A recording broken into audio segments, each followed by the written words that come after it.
This is absolutely the sort of thing that if somebody's interested in doing politics or history at university, they should come to. I think there's a hunger for history at the moment. I think the world is quite confusing, and history is one way of accessing it in some ways, and also history is full of interesting stories.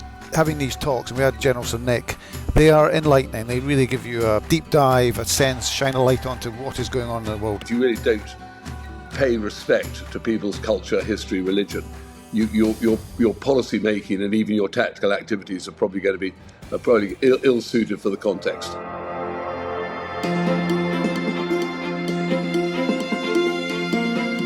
Hi, I'm Cary, and welcome to the Eat Nourish Love Podcast. For over 20 years, I've created events, raised over 4 million for good causes, and been lucky enough to meet some incredible people along the way. This podcast is about exploring stories and insights that really shape us, with inspiring guests from wellness, business, self-care and personal growth.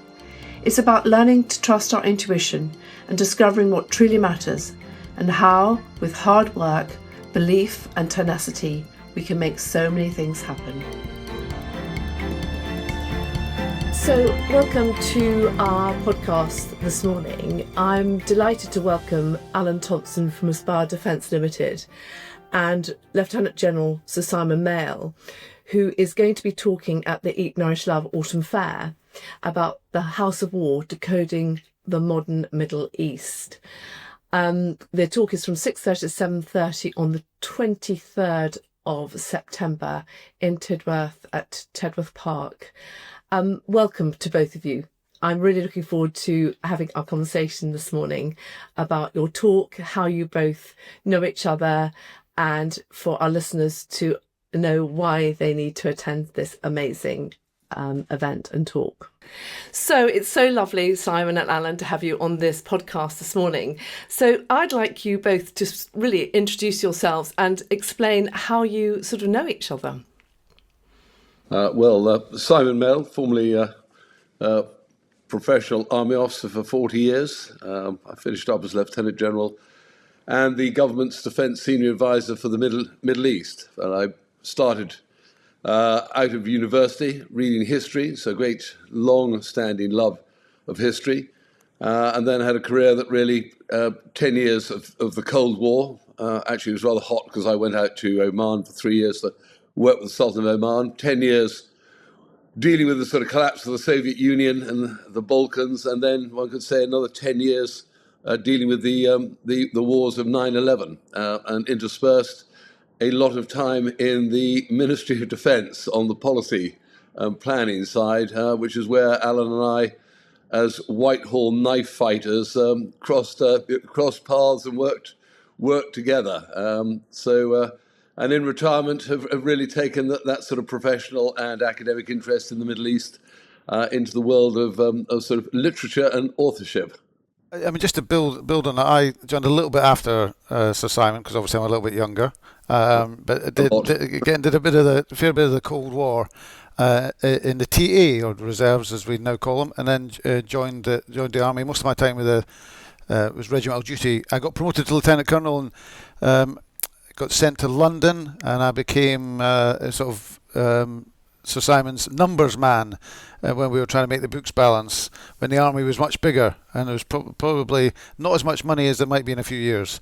We sympathise with the Chancellor, don't we, Allan? Yes, exactly. So hopefully my successors are having a much better time than we used to balance the books.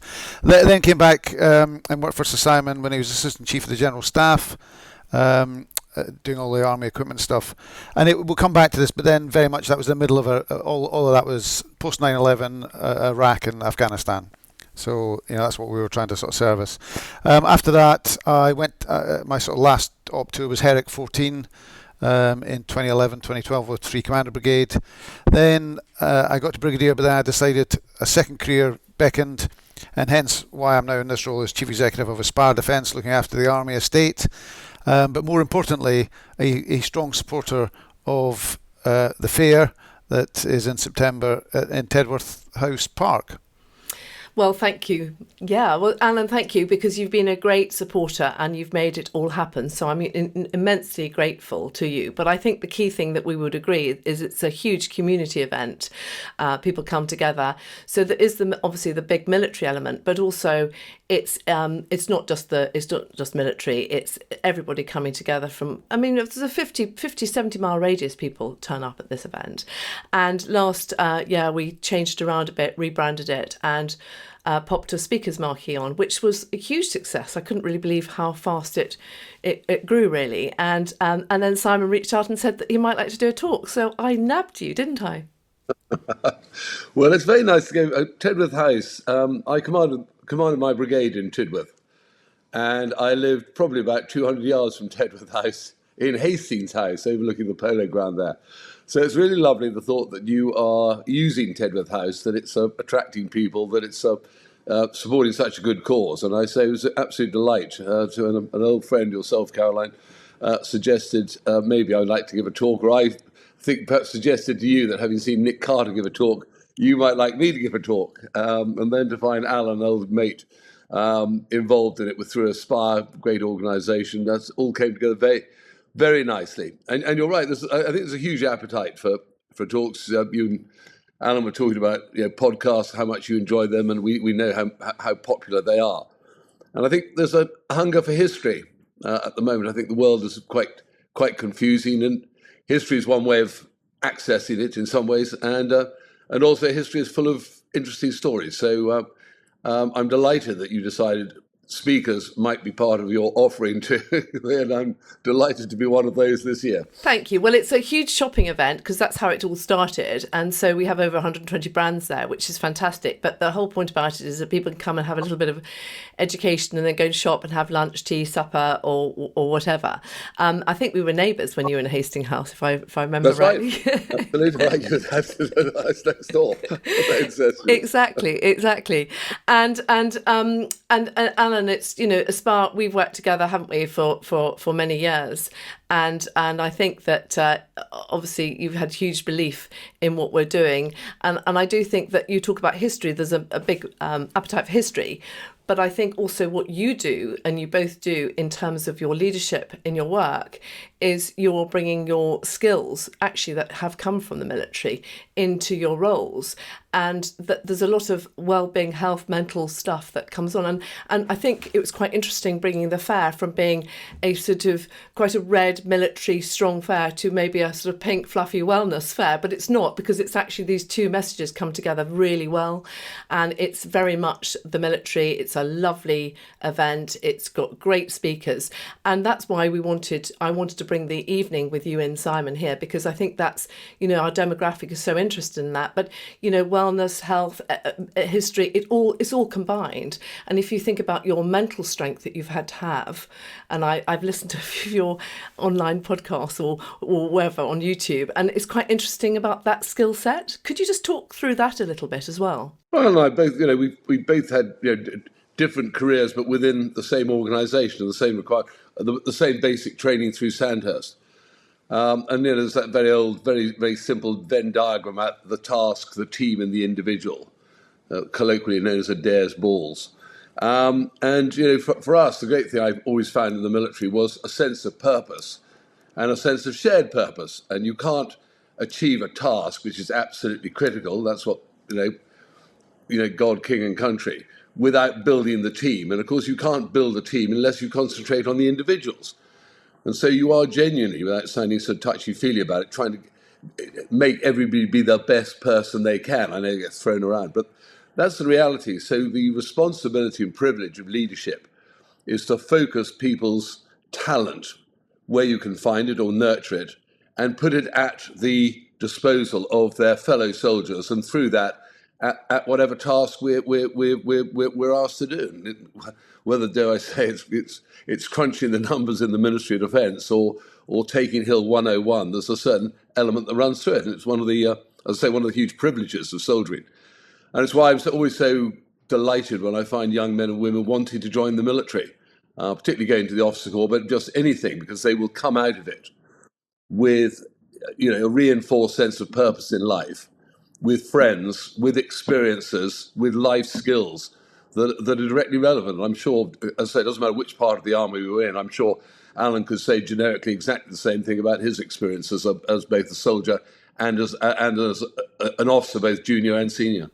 And Allan, in your work too, it's obviously that's huge, isn't it? It is. I mean, I sort of lean back on. I mean, I was so privileged with the amount of training that gets invested in you in the army is just beyond belief. No commercial organisation would do it. You know, whether it's your year at Sandhurst or year at Staff College. I mean, I've got various master's degrees that just get sort of really clear. You've got to put the work in, but you come away with all these qualifications, and so the amount of transferable skills to the private sector is huge. A lot of it's the sort of soft leadership skills, but also if you're lucky enough to do some of the jobs I did, whether it's financial side of things or equipment planning, then you're a very marketable commodity once you come outside. And I would echo what Sir Simon said about, I mean, I would join again if I was 18, 19, 20. You know, and even if you just do 5 or 6 years, you will have a bucket load of experiences that you will, never forget. And indeed, my old mum who passed recently, she did 3 years in the RAF and she talked about it all the time. She loved her RAF time, and it was 50, 60 years ago, and that's what you get, that great camaraderie. You never forget it. So yeah, I mean, I think it's a great thing, and that's why we want to celebrate it.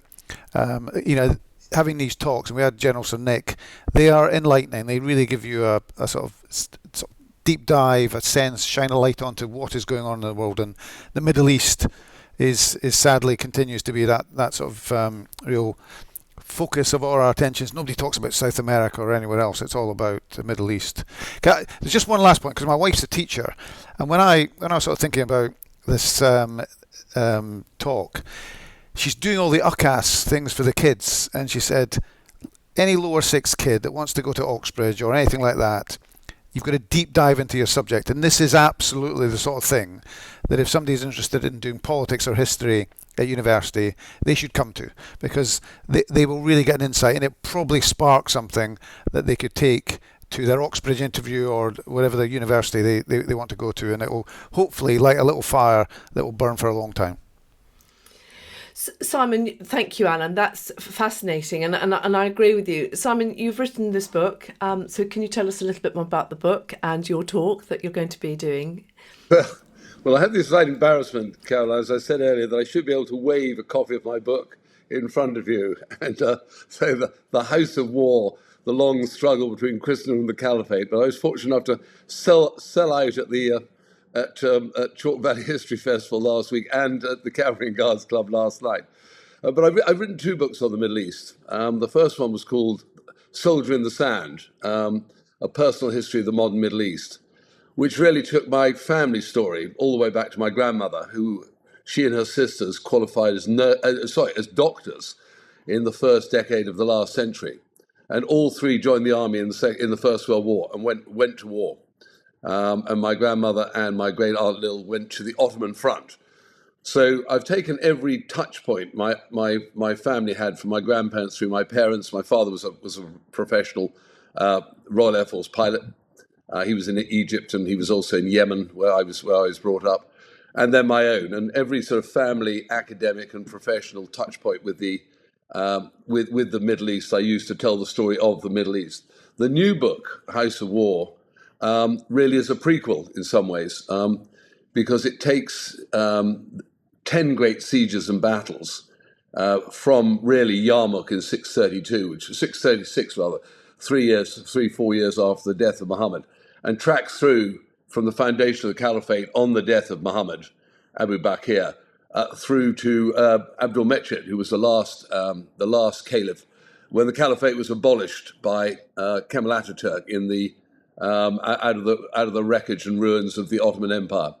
And so, although the headlines appear to be Christians versus Muslims, the context within it, and Alan's quite right to refer to the gift that keeps on giving the story of the Middle East, is really the complexity of religious political life within the Muslim world and within what we called at that time probably Christendom.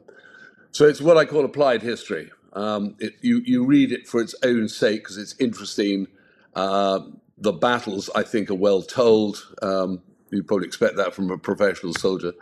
But reading them, you think, oh gosh, that explains a lot about the issues in modern Turkey, in modern Iran, in the modern Middle East Peninsula, the Gulf states, Saudi Arabia, and Egypt, and what I call the trade space, the very volatile area, which fell out of the Sykes-Picot Agreement, Iraq, Syria, Lebanon, Jordan, and of course the state of Israel.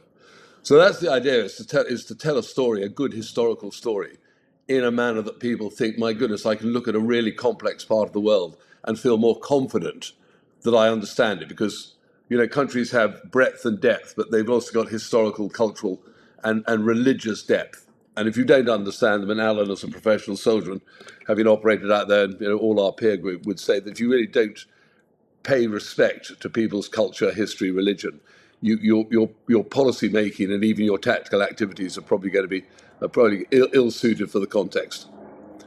And I'm sure Allan, having done Herrick and I know Iraq, would probably agree that there was plenty of examples where we didn't demonstrate enough of a knowledge of the complexity of the region we were dealing with.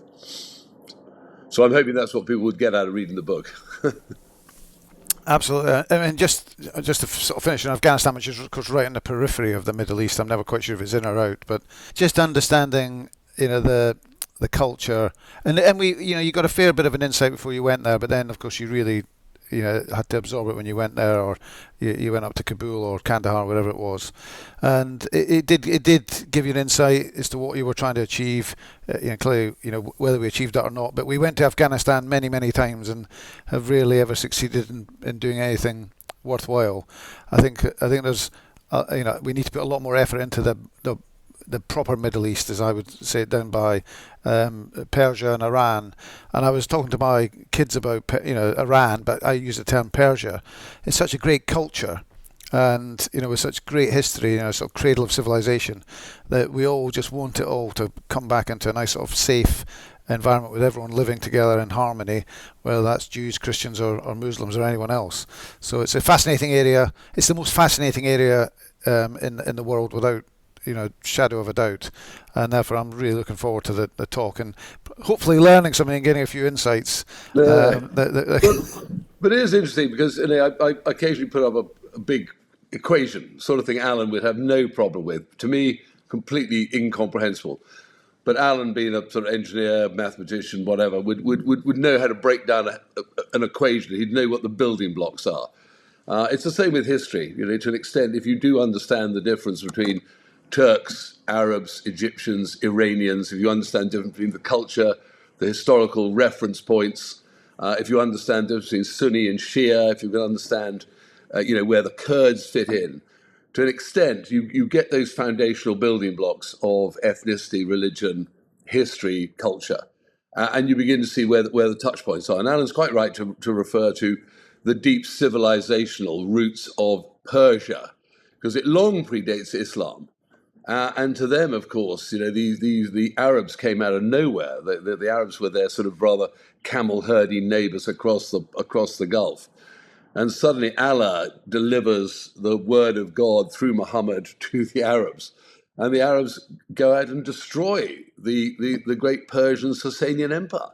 And they destroy the Byzantium. And they take the Holy Land. They take Jerusalem and the great cities of Antioch. They take all North Africa, and again for the Arabs, of course, that is that's the myth. We Arabs in the desert were given the received word of God, and the Iranians, who feel so much more civilizationally superior to the Arabs, hate the idea that they had to get Islam from the Arabs, and that still goes today. The Iranians feel deeply superior on the basis of the Achaemenids, the Cyruses, the Xerxes. And the Egyptians do. The Egyptians hardly even call themselves Arabs because, of course, their pharaonic civilization goes way back before Christianity and Islam. So these things affect the leadership of the countries today. Look at the way Erdogan's operating in Turkey. People accuse him of neo-Ottomanism. There's a reason he named the third bridge over the Bosphorus Selim the Grim Bridge. Selim the Grim is the man who defeated the Mamluks in 15, 16, 17 and took the cloak and the sword Muhammad up to Istanbul, and the Caliphate, after 900 years of Arabic leadership, fell into the hands of the Turks for the next 400 or 500 years. So there are modern resonances, as there are in Britain. I mean, we talk about Waterloo. We can't deal with our French counterparts without thinking about Trafalgar and Waterloo and Agincourt and things. So Simon, I'm going even further back to Bannockburn. You know. I knew you wouldn't be able to resist your indie roots. So I've got. I mean, honestly, Simon, you can just sit here and you can see that why you sold out and how you draw a crowd and your knowledge. And I think the thing that comes through it, particularly for me, is that if you understand and you've got the respect for those cultures, then there's so many ways to go for negotiation or understanding. And I think that's imperative. And I think at the moment we need to really understand and have the respect where it's all come from. Well, I will just say, and Allan, we were brought up on war is politics by other means. The great Clausewitz cry. But one's got to understand, to my mind, that politics for many countries is also religion and culture. So war is religion by other means, and undoubtedly the jihadists. And again, understanding the resonances. I mean, Osama bin Laden, we'll hopefully touch on it at Tedworth House in due course. Osama bin Laden, as soon as after 9/11, George W. Bush says, this crusade. Well, whoa, catnip if you're a jihadist. The crusades are very clearly 13th century military confrontations between Christian knights and Muslim armies. So instantly, Osama bin Laden's able to say to Muslims, here they come again. The Christians with their crusading, Knights Templar crosses and things. The armies of Louis of France and Richard of Lionheart are back in the land of the Muslims. And of course, the other thing they do very strongly is they conflate the Crusader kingdom of the 12th and 13th century with the modern state of Israel. And so if you listen to jihadists, they're always talking about Zionists and Crusaders. And again, it doesn't mean you have to sympathize with any of it, but it's back to what you were saying, Caroline, empathize with it, understand where the resonances are, and be careful about your language, because you don't want to feed other people's propaganda. So that's why I think, although it sounds very distant, Richard the Lionheart, Blondel, Saladin, troubadours under the whatever. Funnily enough, there are still very strong modern resonances that really count. And people just go, yeah, that's interesting. And I think our policymakers, who don't necessarily study history, for perfectly good reasons, people have got other things to do, the sciences, engineering, important stuff beyond me. But sometimes for politicians and policymakers working in a really complex part of the world, this is really important stuff to know. So I think also that by so writing the book, but by you coming on podcasts and talking like this, it's a great way of reaching so many more people who maybe not be able to. They don't sit down and read so many books. And I think that, I noticed this across the board with all sorts of conversations and subjects, is that we're reaching many, many more through these conversations together and understanding it. So I'm thrilled that you're coming to the Eat Nourish Love Autumn Fair and doing your talk on Tuesday the 23rd of September. Simon, you even, let's just go on that for a moment. I feel very privileged because I think you've moved an event for us, haven't you? Well, actually, I happen to be chairman of the National Army Museum, which I will highly recommend to all your listeners, and I'll probably give a plug for it at Tedworth House, because it's a fantastic institution, free, in Chelsea, next door to the Royal Chelsea Hospital, of course, which everybody knows about. But we now have a Chelsea History Festival in September. And there's normally a chairman's reception. And I'm so keen to support your charity, and delighted with catching up with Allan again, that we moved the chairman's reception from the Tuesday to the Wednesday. I didn't tell you this, Allan. And it's very nice to do both of them. I sort of went, no, because someone said it is in the day, isn't it? I went, no, it's the evening. No, it's terrific. And it's great to support Allan and Aspire, and it's great that Allan and Aspire are supporting you, Caroline. So thank you so much. It's a huge pleasure. I'm very much looking forward to the whole occasion. Thank you so much. You're absolutely right. About books, I love reading books. I happen to be a bachelor, as you know, So I've got plenty of time to sit down and read a book. Many people don't. They've got family and they've got jobs. And if they're in the car or they're taking the dog for a walk or they're on a train, I think you're absolutely right. Either to listen to an Audible or then to listen to a podcast and maybe think, oh, well, I'll get a book about that. I think it does a great public service, these podcasts. Sells lots of books. I usually always buy the book to read. I'm sorry, I haven't read yours yet, but then you've run out. So that's my excuse for not reading. I turn up laden under a rucksack full of books that your listeners may feel kind enough to subsidise a struggling author. But please don't send it to me and then test me on the night, because I don't think I could handle that. Anyway, I so look forward to your talk, and Allan, I know, is going to introduce you in the evening, but thank you, Allan, again, hugely for your support for this, because it really couldn't happen without you, and Simon for reaching out to talk. I know our listeners are going to love it, and we'll pop this up and promote it beforehand, but thank you both so much. Thanks, Allan. Look forward to seeing you.